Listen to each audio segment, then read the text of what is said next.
Hello everyone, this is Sunanda Jha, and today we have virtually gathered here to discuss on the ongoing topic of climate change. And for that, we have with us Vijay Raj, who is the portfolio manager. He will be sharing his thought on the particular topic, along with different investment manager who will be further enlightening us with their thoughts and making the session more enriching one.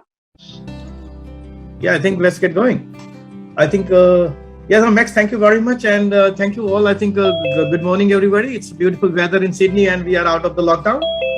So that's a good news. And thanks, Chai, during the weekend, Max and Zach, we did talk on a lot of good economic subjects. And I think fantastic. But the news were of the Chinese and energy crisis and those things. Max, what do you say? Oh, look, this is the topic of the day. I mean, there's big news coming out of China every week at the moment. We've gone through the Evergrande property, still going through that fiasco. And then there's energy crisis, which is not just China specific, it's Europe specific. But as you will talk about in this presentation, I think it's a pan-European Asian crisis that's unfolding at the moment. So yeah, very much. Yes, I think. Yes, I agree with you. I think it's amazing news. I can't believe in the 21st century we suddenly coming across with like a blackout. I read in the newspaper in the morning. The UK ones, they said we might have the blackouts and same as in going on in China. And then that was in the news in India as well. And then Lebanon was out in blackout as well. It's unbelievable in this day and age, isn't it? But it's happening in the first world countries. And hopefully we can learn more about it through this presentation. Yes, now Max, I think let's get on. Please, I think let's start the presentation. And to that, please, what is energy crisis and where are we? Okay, so let's talk about the history of what is energy. Energy is basically now we hear all the time of renewable energies. Actually, to be very honest, Max and Chai, I did my engineering and I was specializing in alternative energy resources. Can you believe in 1994? Wow. So I'm coming back to this topic after so many years. After 70 years, yeah. Yes. Slide, please. Yes. So, for the energy, in the whole industrial revolution, was meant for this whole coal was the basic energy sources, coal, gas, and oil. And if you look around the presentations across, then the maximum with this whole climate change coming across in last couple of decades across, and then we got the Kyoto protocols, and the major thing that came across into the world discussion onto the climate change and the usage of this fossil fuels. That was the major concept going across, and I think we are having implications, Max, with regards to the Paris Agreement and the binding agreements coming across. So it's two different concepts going simultaneously, and the investments going into the renewable energy and investments going into this old fossil fuel things. So it's that demand and supply gap is happening across the world, and again, then it's a pandemic scenario. So let's talk about it more detail as we go into the supply side. So now, if you look around the energy consumption, please slide, please. Thank you, thanks, Shruti. So if you look around that energy consumption worldwide, so the China is the maximum consumption going on, then US and India. So the consumption is moving from as with the demographic changing happening in Europe, America, and the Asian countries are developing more faster. That we can see into the energy consumption area. So and simultaneously, as we look around to the phenomena of the fossil fuel usage. So mostly it's all coming from the two major countries. That China is far onto the highest producer of the world, and then and consumption as well, and same as US, and then the India coming up across. So India and China are the two major, where is maximum producing countries of the coal and energy as well, and the consumption as well. So we need to be looking around what's happening into that market. What is demand supply scenario for the energy, coal, and all the things. Next, please. So the question comes in: is it energy crisis?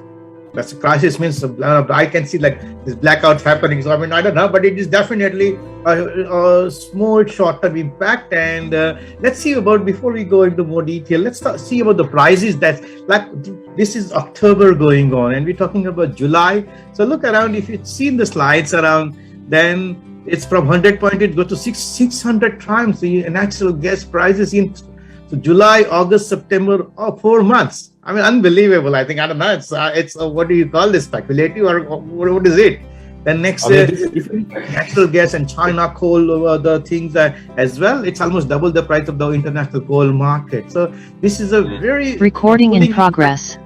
Pulling effect coming in across, and the prices, there is completely supply demand somewhere. The scenario is not right, but there are a couple of things that are playing role, which we come across in the next slides. Okay, what are the issues? What are the advantages? Where the future is going? We will talk in detail in a couple of more slides. Yep. Thanks, Shruti. So the question is, what are the reasons for this crisis? What happened? So if I go to the first one, and then my colleague Pooja, we will talk in more detail a little bit onto that. So the first scenario is basically, last year was a pandemic, Corona was there, and the whole economy, like countries like India, were completely closed down for 2 months.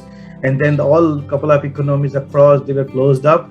And the whole GDP across the world economy from the World Bank reports has come down to very negligible zero levels. And we see now again so much of population, 70 to 80% of the population get vaccinated across Europe, China, as Australia has been opened up as well in next 1 or 2 weeks. I mean, New South Wales and myself say Sydney is coming in from yesterday. So happy with that, and hope things will not, there will be no lockdown. I'm hoping so. So after that, there is a now sudden demand, because the demand has decreased, and now there is a sudden, all the factories and all the things sudden start up. So the production is not catching up with the supply. So the demand is very high, and the supply is in over here, lower scenario. So there is a sudden spikes in the price coming up. Pooja, you want to talk more into what is the decarbonization of the economy and emission tradings and rising of the pricing, please? Yes, sure, Vijay. Thank you. Thank you for going through energy crisis and how carbonization happened. So, yeah, we'll start with decarbonizing supply. So, can we go to the next slide, please? Yeah. So, as Vijay mentioned on the previous slide, the tightening supply situation from a lack of future investment across the fossil fuels like gas, oil, and coal.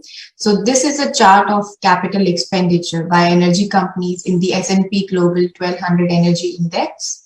Europe has been phasing out coal plants in recent years, limiting the opportunity for electricity producers to switch to coal when gas prices rise. So this is what we have seen. Record carbon prices have also made fuel swaps less attractive because coal emits more carbon dioxide when burnt.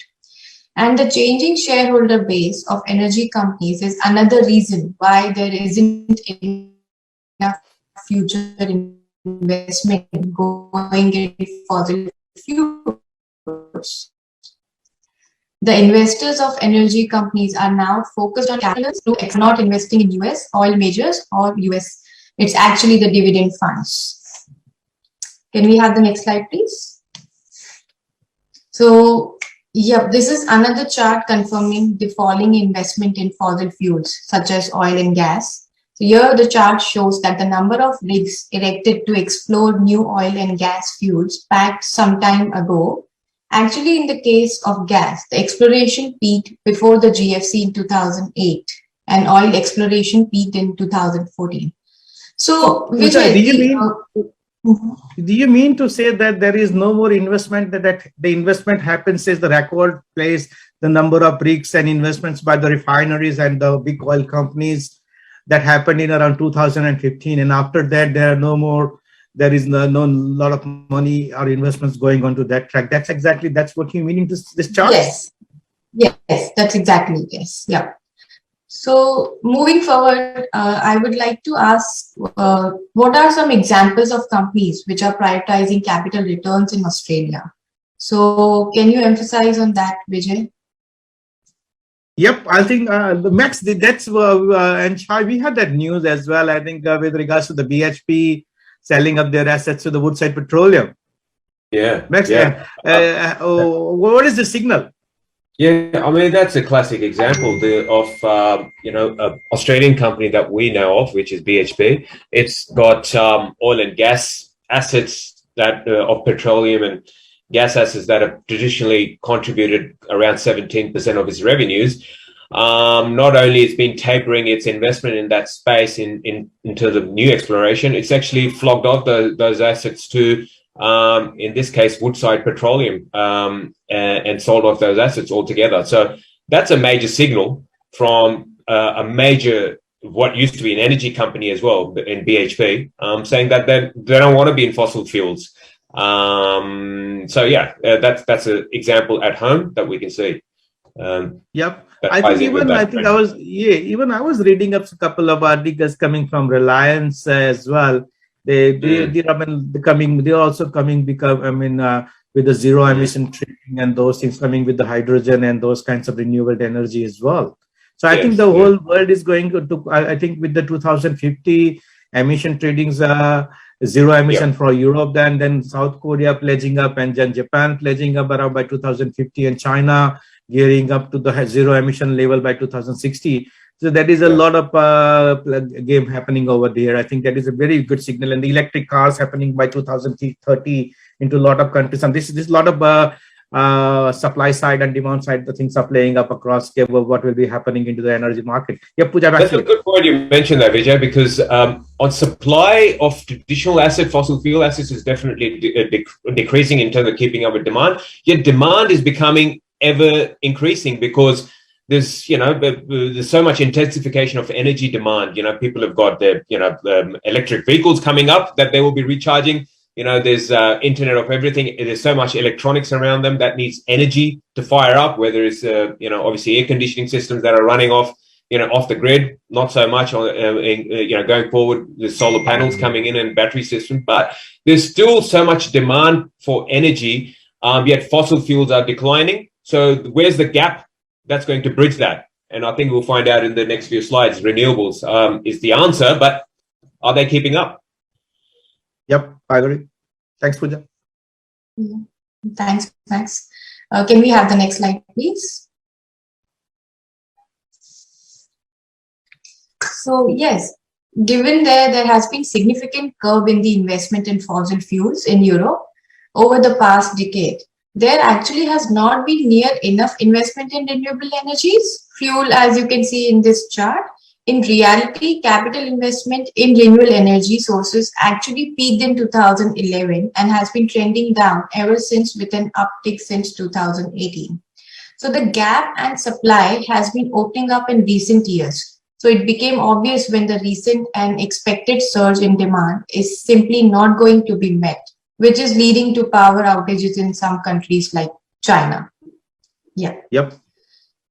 So yes, this is the La Nina impact 2021. Winter could be chilly. So the La Nina weather system is raising the risk of disrupting the balance of cold and warm air streams at the North Pole, which means cold air may push down this winter to Europe and Asia, bringing with the higher than usual winter chills, and thus increase the demand for energy and heating.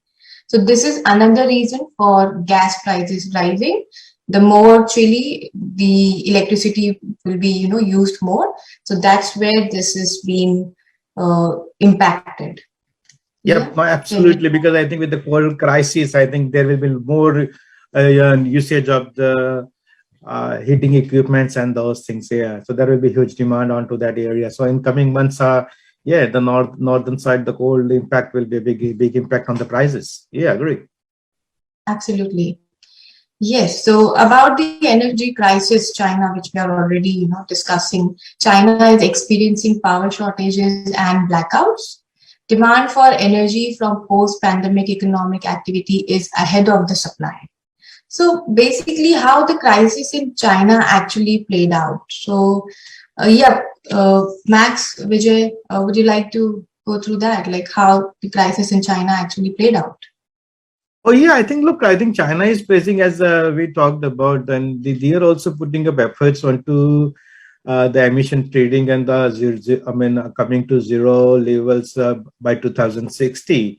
So in that is, and simultaneously with the increase into the power prices, the government is putting up the new regulations and those kinds of things that not to be increasing the power prices. So the companies are not producing enough power, and simultaneously the import of the coals, the prices are very high, as it doubled the prices. So the companies are expecting that the price will decrease instead. Also, that's the gap is playing across. So the companies in last 3 months or 4 months almost double the price. That is, I mean, even if I'm the purchase manager, I'll think, should I be buying or shouldn't I be buying? So same as our normal human beings, so same thing.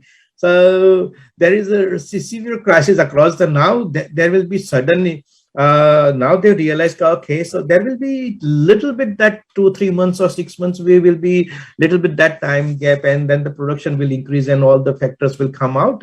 But yes, at the immediately effect, it will take another this quarter or couple of, already you can see that I think September figures of the factory outputs, it has been almost a decline, and it's one of the most slowest month of the factory output. So that is already the signal. But I think the overall growth rate, China will maintain, and it should be a healthy rate as compared.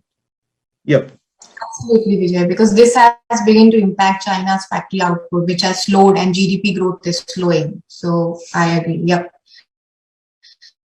So the next slide is energy crisis India is building up. India's power companies have been running down their coal inventories and delaying their purchases as coal prices have soared.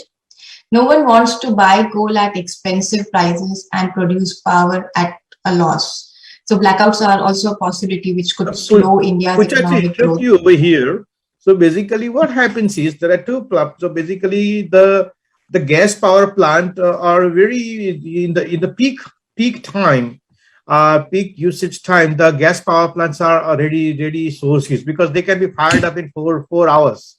So that's so easy. So you need the supply demand coming up, and but now the problem is the price is 6 times. So nobody's going to pay you the price. So now the whole idea about gas power plant is not working, because now you have 6 times, even if it is just not working, because you're not going to get, you supply it, you produce it, but you're not going to get the money out of the power prices. So the gas power plants are not working. So that is the problem here coming up. So same is in India as well. So the gas power plants are there. The gas power plants are not working because the prices are 6 times higher. Where do you go? So this is going to take some little bit time, but yeah, let's see. It's, I think the energy ministers across, and I think people are working in. So I think they will be able to sort out in another 1 or 2 months things. But yes, it is critical. So the more important, the gas power plants are not working. That is more critical in over here. Yeah, Pooja. Yeah, exactly. So the question is, how long will this crisis last? So, yep, anyone? Max, what's your opinion? Well, I think, as you've been saying, Vijay, the ministers across, energy ministers and the governments are working pretty hard in China and India and other parts of the world, where they're talking to the outside suppliers for gas that goes into Europe, comes from Russia. So there's been political conversations going on between Russians, putting in more supply, and Russians want to build another number of X amount of gas pipelines, which don't really serve the long-term purpose of Europe trying to become carbon neutral. So there's political jostling going on. Then on the the coal side, China's been trying to wean itself off Australian imports of coal. But then now it's got a political situation where it's got to buy that coal to service domestic needs, because it just needs that domestic energy so badly. So I think eventually the control is in the politicians' hands. So I think it'll be worked out. But you've got obviously the cold coming through in the northern hemisphere through this freakish, the icy cold air jet streams coming from the North Pole between December and February. So demand is going to be high as well. So they're going to have to come up with a solution. I think in the end, we will get a solution, but it's probably going to play out to February next year. I see it. No, I agree. I agree with that. You know? And Chai, what do you think about the inflation, and will that be a drag on the global growth? Chai.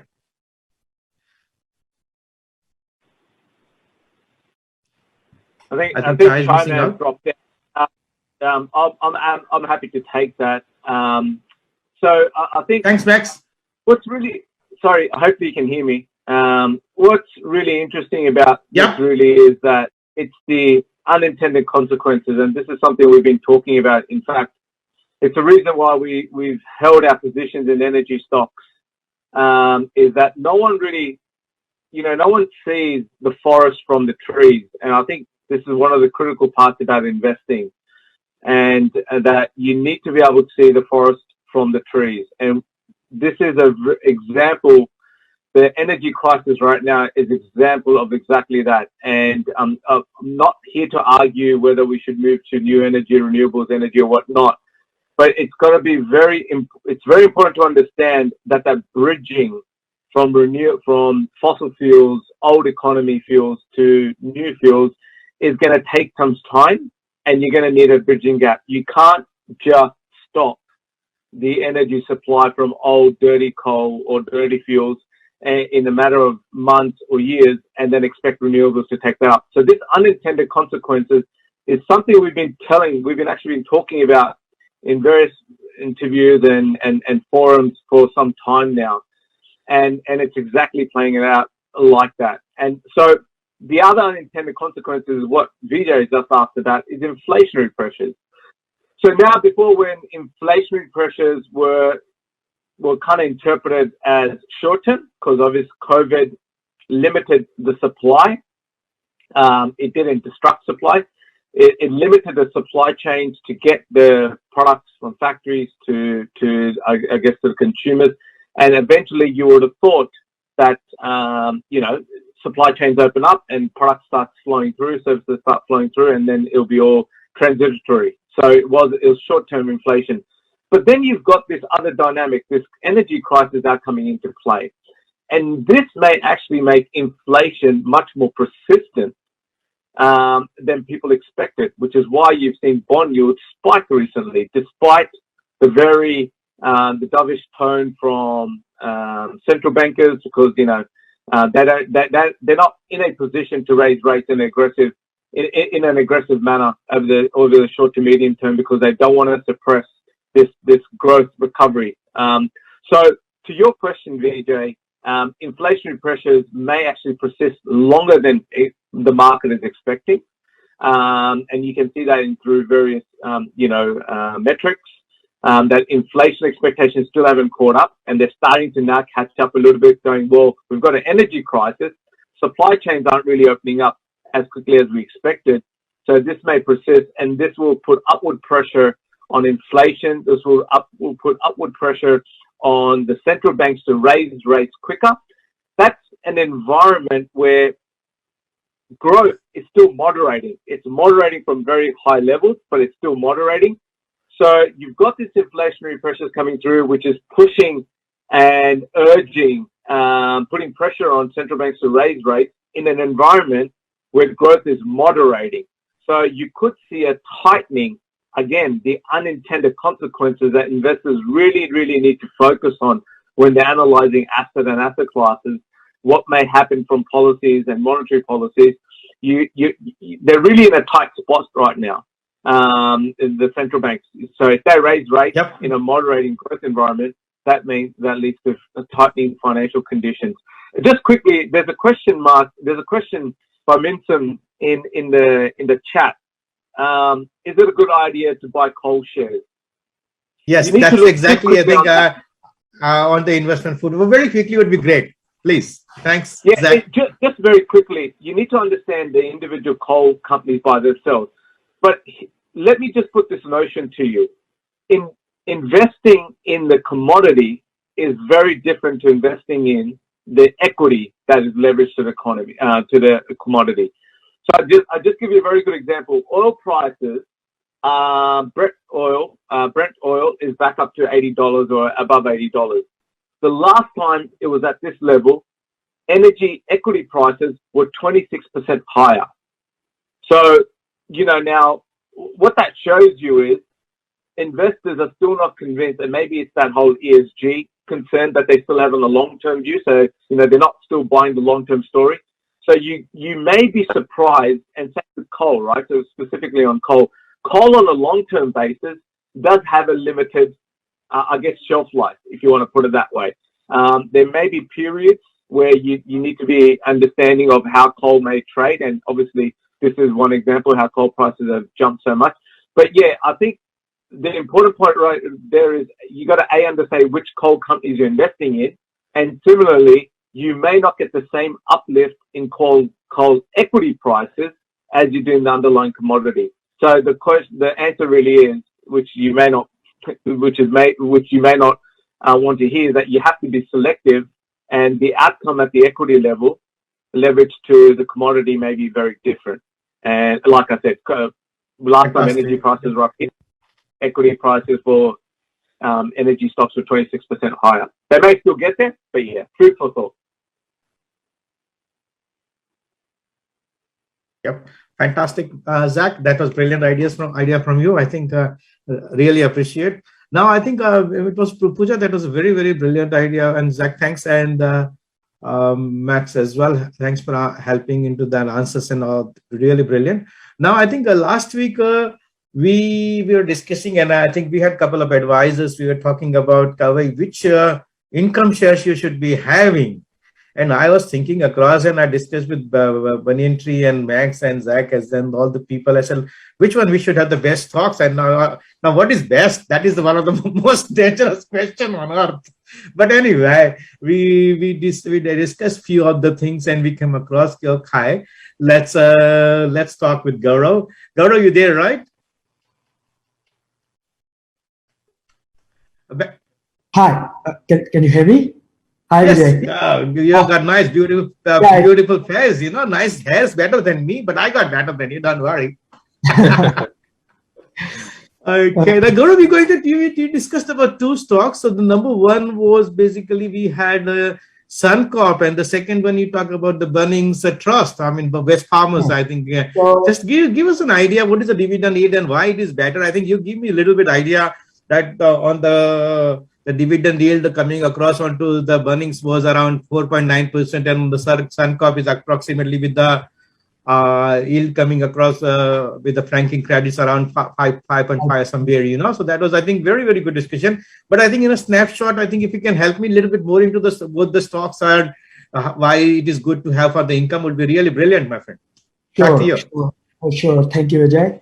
So just before we touch on the stocks, let me just an overview of how we think about how we think about picking up companies for our Australian dividends opportunity model portfolio. So we seek to invest in quality Australian companies with defensive earnings, which can support growing dividend yield. And the strategy has done pretty well, which has outperformed the portfolio has outperformed its benchmark by about 171 basis points since inception, and about 516 basis points on a one-year basis to 31st August 2021. Thank you.